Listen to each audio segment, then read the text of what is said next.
Fala galera, beleza? Lancelotti aqui para mais uma vez um papo com um homem reto. Hoje eu tô aqui com esse cara muito especial para mim, meu padrasto, o cara que me ganhou para Cristo, Aquiles. Aquiles, é uma honra ter você aqui comigo, cara. Meu nome é Aquiles, pastor Aquiles, do Ministério Palavra Sincera, né, esposo da pastora Selma, aqui de Senador Canedo. Aquiles, hoje eu te chamei aqui para a gente conversar sobre honestidade. Qual é a importância de honestidade para um homem, né? Quando eu recebi esse convite, né, para falar a respeito disso, de honestidade, né, de integridade, de retidão, eu fiquei grato por isso, porque eu sempre lutei, né, e fui ensinado também a respeito disso. E é uma coisa que realmente ela vem do Senhor, né, pra gente. E a gente foi criado num berço cristão, né, e foi doutrinado, ensinado a viver nos princípios de Deus. E Deus é o dono da retidão, né? Deus é o dono da sabedoria. E a gente foi criado que o temor do Senhor é o princípio da sabedoria, né? E a minha mãe, meu pai, sempre eles nos ensinaram a temer a Deus, né? Isso nos ajudou bastante na nossa caminhada de integridade, de retidão, né? Isso foi muito importante e decisivo na nossa vida. Assim, eu gosto muito de falar sobre casamento aqui. E sabe o que é interessante? Porque às vezes eu converso muito com meus amigos. Bom, o senhor conhece toda a minha caminhada, né? Sabe como que foi exatamente tudo. Então, um cara que conhece tudo da minha vida é esse cara aqui. Então, assim, todos os minhas falhas, meus pecados, ele é uma pessoa que eu confesso, como eu gosto de falar muito aqui, confesse seus pecados, tenha um bom amigo para você confessar seus pecados. E eu acho que essa parte de confessar também os pecados faz parte um pouco da honestidade, né? E em relação a isso, o que você diria sobre ser honesto sobre suas próprias falhas? Todo mundo pensa que retidão é você às vezes nunca errar, né? Nunca falhar. E não é bem, não tem nada bem a ver assim uma coisa com a outra, porque mesmo nos erros a gente pode ter retidão com os nossos erros, né? A gente pode aprender com eles e lidar com eles para ser reto, né? Mesmo a gente falhando, a gente pode ter humildade. Por isso que eu disse que o temor de Deus é o princípio da sabedoria, temer a Deus acima de tudo, né? E como eu disse que a gente foi ensinado, criado e doutrinado nisso, né? Sempre quando minha mãe explicava pra gente as coisas, ela dizia assim: olha, não faça isso, porque senão o Papai do Céu, né, Deus não agrada disso, fica triste com isso, né? Então a gente aprendeu com isso. Então a gente aprendeu sempre a temer a isso, né, a Deus. E aí quando a gente estava às vezes fazendo alguma coisa errada, de ter a humildade, a simplicidade, né, de reconhecer os nossos erros, as nossas falhas, e de saber ter retidão nisso, né, de consertar as coisas, de contornar as coisas. Isso ajudou demais. Então todo o princípio ele vem daí, de temer a Deus, de ter temor a Deus, né? Então quando a gente pratica alguma coisa errada, faz alguma coisa errada, a gente fica pensando primeiramente o que Deus está achando, o que está pensando a respeito disso, né? E aí a gente é compungido no coração a mudar, né? A converger os nossos caminhos em relação a isso. Você acredita que uma pessoa que ela já foi desonesta em alguma área da vida, ela consegue se tornar uma pessoa honesta? Se o Senhor Jesus estiver no coração dela, entrar no coração dela, o Senhor ele pode mudar qualquer pessoa, né? Ele tem o poder para transformar qualquer pessoa. É muito raro uma pessoa por si mesmo, né? A não ser que a vida vai mesmo cercando ela de uma forma ou outra, até o ponto dela uma hora ver isso. Mas geralmente é o Senhor quem faz a obra, é o Senhor quem muda as pessoas. É verdade, até mesmo acho que quando a própria pessoa chega nessa conclusão, com certeza tem uma ação do Espírito Santo aí, né? Sim, com certeza. Com certeza. Assim, o que você diria? Eu sei que mulheres também, né, podem estar nos assistindo, e às vezes a mulher ela tem um marido que ali às vezes ele está tentando voltar para ela, mas ele já errou muito com ela, ou às vezes eles nem se separaram, mas ela já não tem mais esperança que ele possa vir a ser um bom homem, um homem honesto. Você acredita que um marido ele pode se tornar sim um homem honesto? Pode sim. Um marido que já traiu, um marido que já errou, um marido que já mentiu. Com certeza, como eu te disse, né? Tudo é o Senhor, né? Se realmente ele tiver um encontro com o Senhor, com Jesus, e e ele convergir, né, converter o seu coração a Deus, ao temor de Deus, né, todos nós podemos ser salvos, alcançados pela graça, pela misericórdia do Senhor, né, e voltar, né, ter a oportunidade de voltar. Foi isso que Deus fez com a gente, né, Ele nos perdoou a todos, né, e todos têm a possibilidade de redenção, né, de voltar atrás e de mudança. Então, isso está muito ligado também ao amor ao próximo, né, Lincoln? A gente, todos nós, a gente erra, uma hora ou outra na vida a gente erra, né? Igual eu te disse, tudo o que manda é o temor a Deus, né? E a gente tem que olhar para nós mesmos. E uma das coisas que eu sempre fiz na minha vida, sabe, foi de ter amor e misericórdia pelo próximo, né? Porque o que eu não desejo para o próximo, eu não desejo para mim mesmo. Então se a gente quer ser perdoado, né, a gente também tem que perdoar. É verdade. E hoje, nesse presente século, que as pessoas não andam tendo umas com as outras, né? É a misericórdia, é amor, é compaixão, porque todo mundo pensa que é justo, né? Todo mundo pensa que é reto. E igual eu te disse no começo da conversa, né? Retidão não tem nada a ver com, às vezes, com errar, mas, né, até no momento do erro, saber ser reto com os erros, né? Então, as pessoas têm que aprender a lidar umas com as outras diante dos seus erros, né? De ensinar as pessoas com os erros, com as atitudes, e isso é fundamental, né? Então, num casamento também é assim, né? A gente tem que aprender a lidar com a falha do outro, aprender a estender a mão, a suportar, a tolerar, né? A caminhar, porque a gente está nesse mundo para isso, né? Para estender a mão uns para com os outros, né? O que a gente não deseja para a gente não deseja para o próximo, né? E o que as pessoas estão fazendo hoje em dia é simplesmente massacrar a outra, dependendo das falhas, né? A gente não sabe o que o outro está passando, né?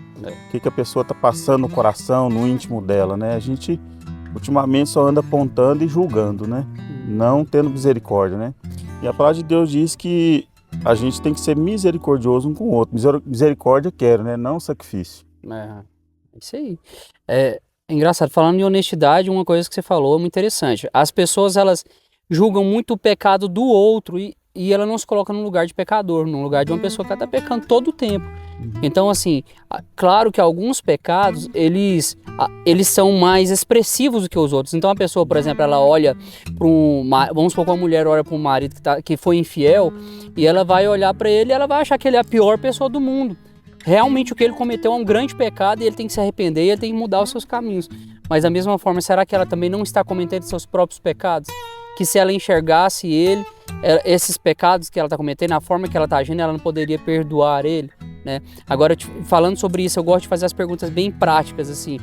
Você acha, então, que uma pessoa que trai a outra, seja um marido ou seja uma mulher, dentro de um casamento... Eu falo muito de casamento, gente, porque o casamento é a base do negócio todo, da vida com Deus, de tudo, da sociedade. Você acha que uma pessoa, ela merece perdão? Com certeza, né? Todos nós somos passíveis de ser perdoados, né? Porque foi isso que Deus falou na palavra dele, né? Assim como eu vos perdoei, né? Perdoai aos outros também, né? Isso é o evangelho, isso é a palavra de Deus, né? É igual você disse, né? Tem coisas que aos nossos olhos, para alguns são abomináveis, né? São pecados abomináveis. Às vezes tem diferença de uma pessoa que rouba 1 milhão para uma pessoa que rouba 1 centavo, né? Mas o grande lance disso é o caráter, né? Porque tanto faz quem rouba 1 centavo e 1 milhão, todos dois são ladrões da mesma forma, né? É pecado diante de Deus de toda forma. Então, o problema não está no valor em espécie, né? Mas o grande lance está no caráter, né? Então, o caráter é que está em jogo. Mas todos dois são passíveis de perdão, né? De perdoar, porque Deus perdoa nós todos. E nós devemos olhar com esse olhar também, né? Não é fácil essa questão de perdão na Bíblia, né? Eu estou já no meio evangélico já há um bom tempo, né? Pastoreando também há um tempo, e a maior dificuldade que a gente lida hoje no seio cristão é a questão do perdão, né? Das pessoas saber perdoar, saber que todos nós estamos passíveis de erro, né? Então isso é fundamental. O que você diria para uma pessoa que ela está vivendo uma situação de desonestidade, mas que ela não aguenta mais ser escravo do pecado, ser escravo das coisas erradas da vida dela? O que você diria para que essa pessoa faça? Qual que é um passo a passo prático para que ela encontre na vida dela mudança, redenção? Tudo começa como eu te expliquei no princípio, né? Tudo é temer a Deus, né? O temor do Senhor é o princípio da sabedoria. A Bíblia diz que antes a gente deva temer a Deus do que aos homens, né? Então, hoje as pessoas, elas têm medo do homem, mas não estão tendo medo de Deus, né? E a Bíblia diz que quem vai nos condenar e nos julgar, no final é Deus, né? Então, eu diria que não tenha medo das consequências, né? É melhor, isso eu aprendi bem novo, né? É melhor você ter uma boa consciência quando coloca a cabeça no travesseiro, né? E de quem você é diante de Deus, do que você temer ao homem. Então, dependente do que as pessoas forem fazer para você, né? No seu caso, você chegou lá e contou a real, o cara te perdoou, né? Você teve paz. Então, você antes temeu a Deus do que aos homens, entendeu? Então, se você estiver nesse caminho, arrependa-se, né? Tema a Deus. Então, isso é temer a Deus, né? Isso é ter caráter, isso é ter honestidade, né? A honestidade, como eu te disse, não é às vezes que você não vai errar, mas é ter honestidade, a simplicidade, o caráter de poder mudar, né? De poder temer a Deus. Então, volta para trás, faça um caminho diferente, faça um caminho novo, que vai te trazer paz, que vai te trazer saúde, que vai trazer alegria, né? Que vai te trazer, né, um novo referencial na sua vida, né? E isso é muito importante. Então, se você é uma pessoa que está nos assistindo e está vivendo isso, né, está vivenciando isso, não tenha medo das consequências, porque hoje as pessoas estão tendo medo das consequências do que os homens possam fazer, né? Mas pior é a consequência do que Deus pode fazer. Isso é verdade. Né? Isso é muito pesado. Então, o melhor caminho é temer a Deus. Né? É isso. Ontem eu encontrei com um rapaz na padaria, pela primeira vez encontrei com ele, nunca tinha visto. E aí tinha um outro que estava com ele que me conhecia e falou assim, ele tá com o casamento bagunçado, o que é que pode fazer, né? O casamento dele tá bagunçado aí, não sei o quê, e ele tem que voltar pra família dele, tem que voltar pra mulher dele, mas largou a mulher, não sei o quê, e largou os meninos, e agora quer voltar, o que é que faz, né? Eu falei pra ele, o que foi que aconteceu? Ele lá, não sei o quê, aí o outro falou, não, fala logo, rapaz, você traiu sua mulher, né? Ele, mas ela não sabe. Eu falei assim, não, mas então você quer ter seu casamento restaurado?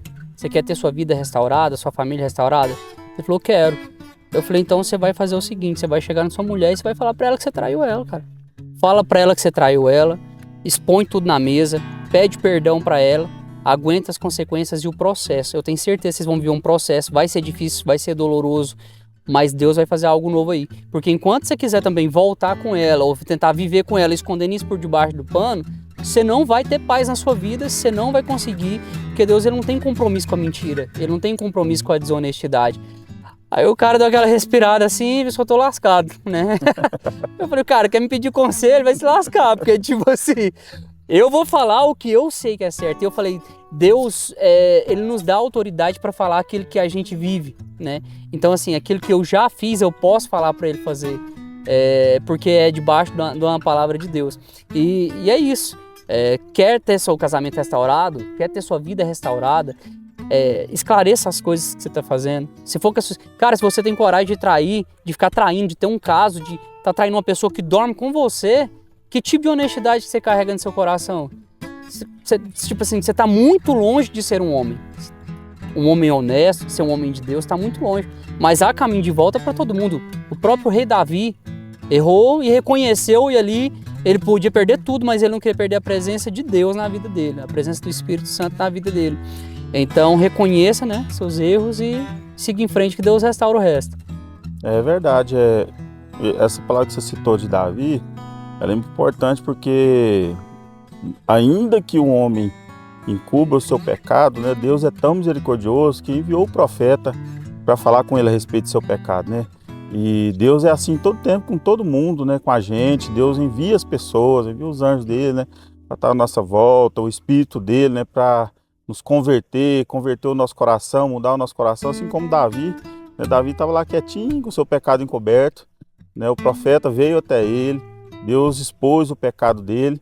E esse é o motivo de Davi, né, ter aquilo que eu disse para você, o temor de Deus, né? Que é o princípio da sabedoria, é o importante. Davi temia a Deus. Então o que é bonito em Davi foi isso, né? Ele olhou e reconheceu o seu pecado, colheu as consequências do seu pecado, mas ele foi um homem que depois teve paz com Deus, né, no seu reino. Isso é verdade. Quis, queria te agradecer por tudo, por estar aqui batendo esse papo com a gente. Hoje nosso tempo tá corrido, né? Mas a gente tem que terminar. Mas eu quero que você volte aqui pra gente falar mais, né? mais e mais vezes. E é isso. Dizer que esse que é o pastor Aquiles, o cara que me ganhou para Cristo. Depois eu vou contar muito mais sobre ele. Quero ter ele aqui várias oportunidades, porque ele tem muita coisa para falar pra gente. É um exemplo de retidão, um exemplo de homem. É a primeira referência que eu tenho na minha vida, todas as vezes que eu tenho que tomar uma decisão, que eu tenho que pensar em alguma coisa, ou eu pergunto para ele, ou eu penso o que ele faria, né? Que eu já conheço bastante a índole dele e sei os caminhos que ele tomaria. Então, assim, esse é um canal que está sempre falando, tenha homens como referência, né? Contemplem bons homens. O Aquiles é um homem que é uma referência para mim. Curta, compartilhe, mande para alguém. Não deixa de compartilhar esse vídeo, porque assim como você está assistindo, pode ter gostado de algo que foi falado, pode ter edificado a sua vida, também pode edificar a vida de algum amigo seu, de algum homem, de alguma pessoa que você conhece. Beleza? Valeu!